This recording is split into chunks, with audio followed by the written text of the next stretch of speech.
السلام عليكم اعزائي المشاهدين قناه الكوره مع شرقاوي. النهارده كان الماتش المغرب وفرنسا. للاسف خسرت المغرب من فرنسا 2-0، لكن مردود المباراة أو البطولة عموما للمغرب كان حاجة مشرفة جدا بجد.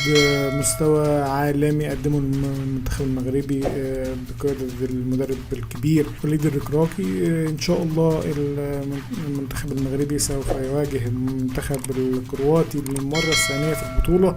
ان شاء الله يحقق الفوز على منتخب كرواتيا ويبقى ثالث العالم، ويبقى انجاز تاريخي للمنتخب المغربي واي منتخب عربي واي منتخب افريقي.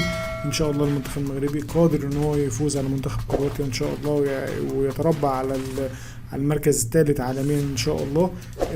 انتظروا كل جديد ان شاء الله بنقدمه. ما تنسوش الاشتراك في القناه وتفعيل زر الجرس يوصلكم كل جديد ان شاء الله. تحياتنا الكوره مع الشرقاوي. ظبطت الحكم يا حسن؟ ظبطته يا باشا. ظبطت الاثنين لاين مان؟ ظبطتهم يا باشا.